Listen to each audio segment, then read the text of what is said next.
Hello, this is Mike Schneider.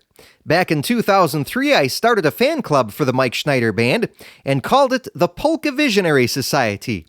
Each year, I send out an MP3 polka podcast that includes material you can't get anywhere else, like live segments from the Mike Schneider Band, remixes of previous recordings, previews of upcoming releases, and perhaps my favorite segment, the Polka Visionary Personality of the Year.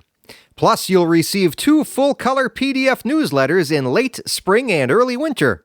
With the mandate to stay indoors, I figured this would be a good time to share some of my older Polka Visionary interview segments.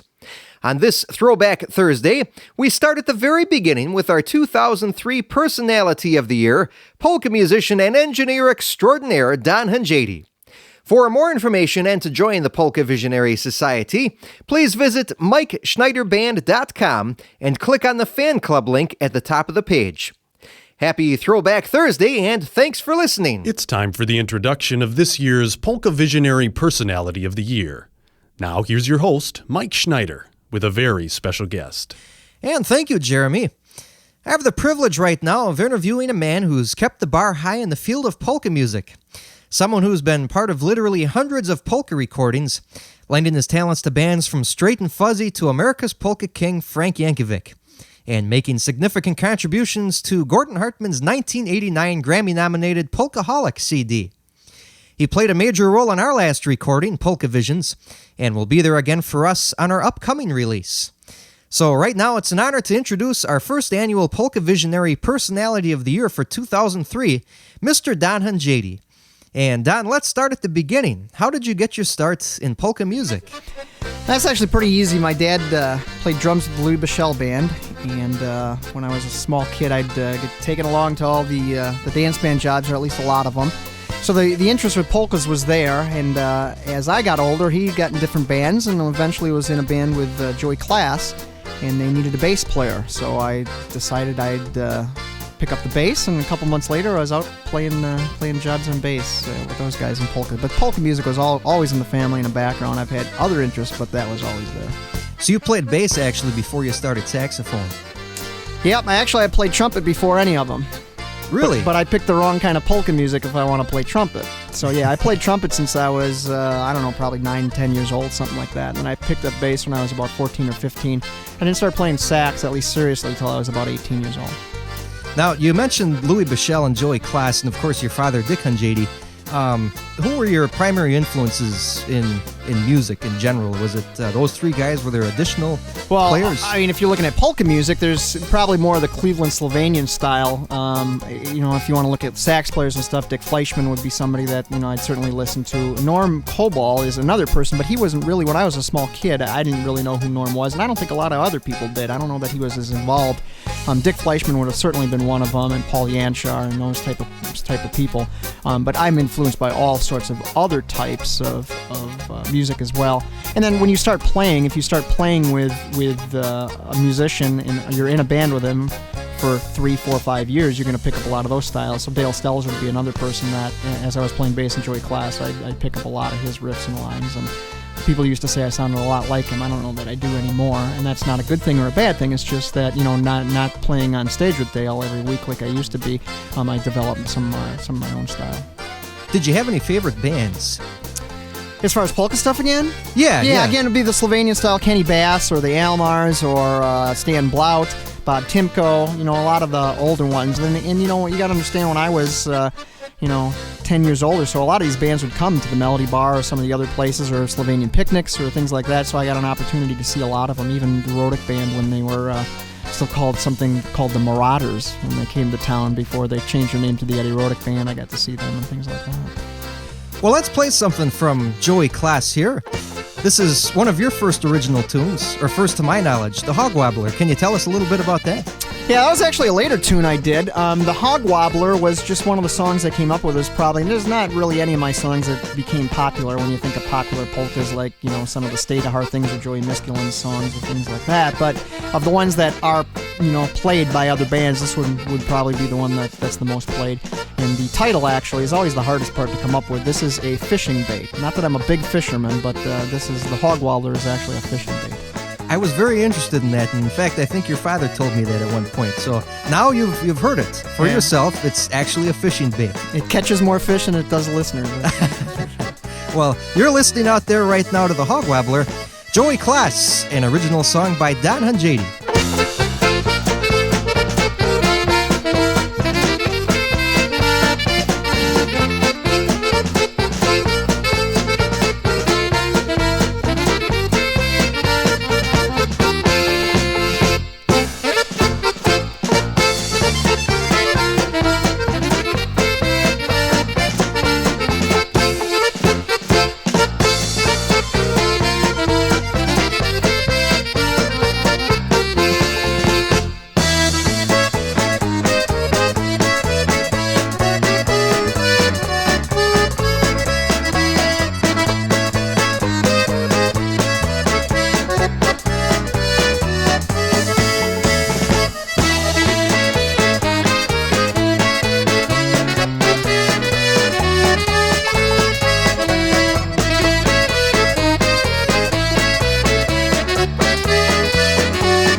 And that again was the Hog Wobbler, transferred to CD for me by Mark Kramer, by the Joey Class Band, featuring our Polka Visionary Personality of the Year, Don Hunjadi.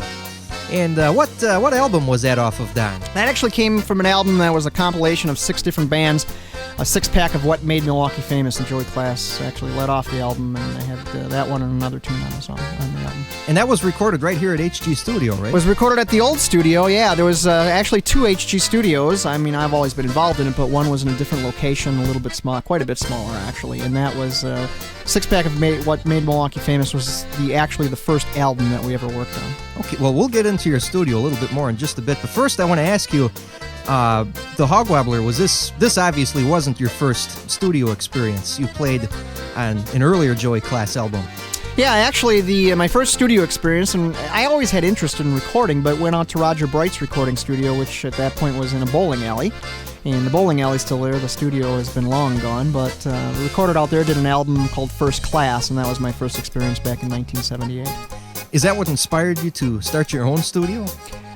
Maybe a little bit after that. I had the interest going in, and then that, increased it a little bit more, found out about multi-track recording and learning a few things, and then it was actually several years after till I finally got around to it.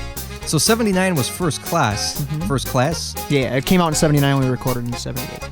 Okay, and then you moved on to your own studio in what year? Well, 1981, it was loosely put together as a 4-track and did one polka recording, which would have been the Straight and Fuzzy Band, an old 45 that had on one song, Rosie's My Baby, and then I got to name the title of the flip side, which was Elvis Takes a Whiz. And it was 2 Elvis tunes and one song from The Wiz, the old Wizard of Oz break-off song, so I got to name that one. Well, that was a well-titled song. Let me regain my composure here. Oh, where were we? So, really, you were a pioneer in multi-track recording. I think I heard you mention once that Grant Kazera was the first in this area to take over the multi-track format, or to adopt it. Oh, or were no. you the first? No. Well, I mean in the polka style. No, that still wouldn't be true. I mean, there was a lot of multi-track recordings, like the Vern Meisner stuff, the Kuka stuff, that was all 16-track.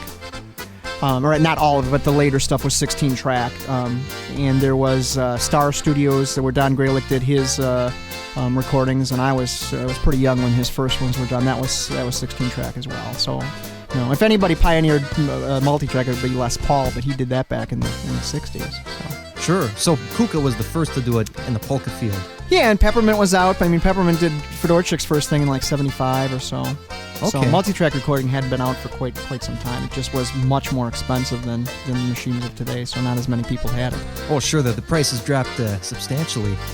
Now, what gave you the idea for having your own recording studio? Was it the first album that you did with Joey Klaas?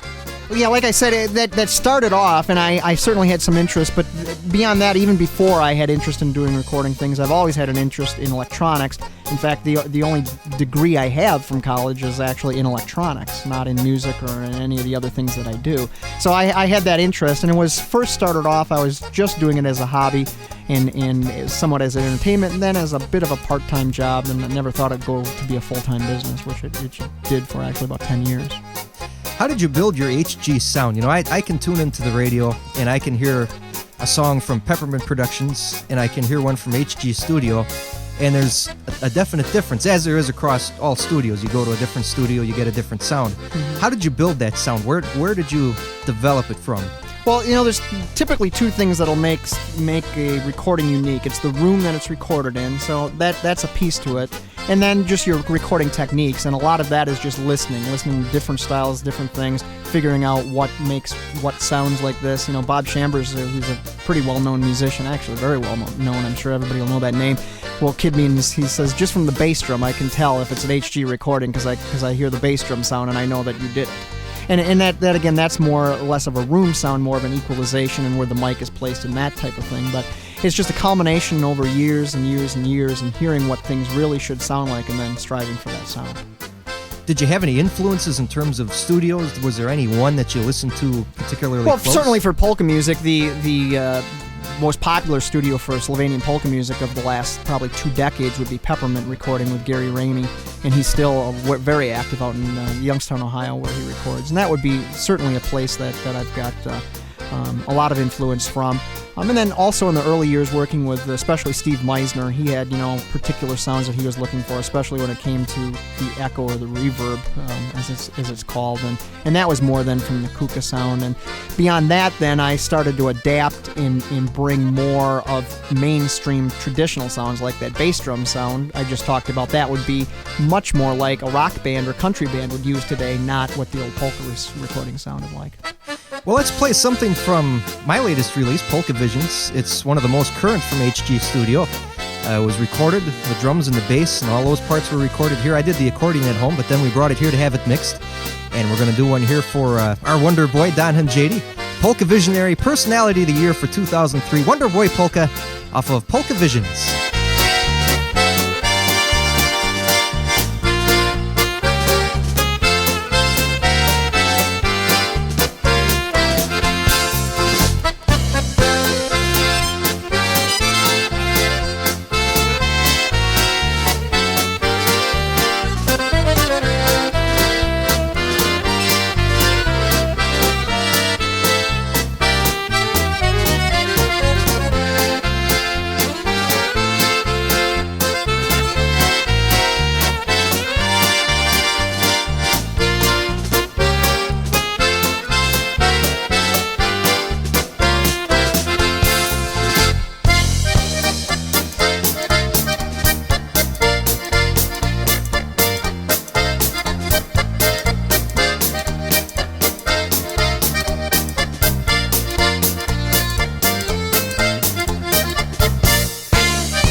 Boy there, featuring Don Hunjadi on saxophone, bass, and he did the mix on that recording as well off of Polka Visions. Now, as our final series of questions here, we're wrapping up the interview. I want to ask you, what do you envision for the future of polka music? Oh, lots of luck. Although, and that's my first reaction, but I can remember myself and Rick Gundrum sitting back in 1983 and 84 when we first started our polka show on WYMS and saying, yeah, polkas are dead, and boy, I wish, it was back 20 years because things aren't going anywhere. And, I think back then we probably said in the year 2000, which looked like light years away to us anyways, there wouldn't be any polka music, and that's certainly not the case. But I'm not sure. My own opinion is that if polkas ever do get a national resurgence, or I know there are people that are hoping and really working to get, it brought back to mainstream, I think if it ever happens, it'll be short-lived. It'll be something that lasts 6 months, maybe a year at the most, and then they'll be stuck right back where they were. So it's something that people just need to enjoy for what it is. It's great if you can make it into something bigger. I just don't know that it's ever going to maintain or ever come back like it was in the 30s, 40s, 50s. But at least I could make my millions. Yeah, if you do it quick. Okay, I plan to. Boy, I'll jump right on that. So, what can be done to ensure its longevity? You talked about it being a flash in the pan. Is there anything that can be done to maintain it at a consistent level? Yeah, it's just like, I don't know about consistency. I guess the best thing is how the young people get involved, and it's the same way I did, is if they're hearing it when they're 4, 5, 6, 7, 8 years old, it's going to be part of their life. Even if they move on to other stuff, they're still going to have an interest. And you see the people in their 20s now that are interested, inevitably they were brought up with it. It's really hard to transplant somebody that's already 20 years old and have them have some major love of something. And it's like that with other things in life. People will remember a vacation spot they went to when they were 5 years old, and when they're 35 years old, they still remember that and somewhat try to emulate it or try to bring back the thoughts and feelings that they had when they went on family vacations. And it's the same thing with this. If you really want to do something, you have to have the grandparents playing this for their grandkids and the parents playing it for their kids. And that's about the only chance, I think, that you have of them growing up and wanting to even listen to it at all when they're older. So you heard it from Don Hunjadi. Play polka music for your grandkids, for your kids. Make sure they hear it. And again, I want to thank you, Don, for being our first annual Polka Visionary Personality of the Year. Congratulations on that. Well, very good. I'm honored. Thank you. Hey, well, thank you. We're going to play another one off of we're going to do a new one that's coming up off our new release. It hasn't been titled, but this is another partial HG project. And this is the Chalet Polka. I know, Don, you're a big fan of button box music. Yeah. Yeah, you know the difference between a button box and an accordion, right? A button box will burn longer when you set it up. Oh, okay. Yeah, rim shot, please. Well, once again, Don, thanks for joining us. Here's the Chalet Polka off of our yet-to-be titled release.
Polka Visionary Personality of the Year is an annual honor given to members of the polka community deserving of recognition for their contributions to polka music. And once again, I would like to thank Don Hunjadi for being our first annual Polka Visionary Personality of the Year for 2003. And again, thank you for listening. If you like what you just heard, please consider joining the Polka Visionary Society for only $14.99 per year by going to MikeSchneiderBand.com and clicking on the fan club link at the top of the page. Or consider purchasing one of my CDs on the music page. This is Mike Schneider again, wishing you the best of health in the days ahead. I hope you'll join me again next week, Thursday, for another special throwback edition of the Polka Visionary Podcast.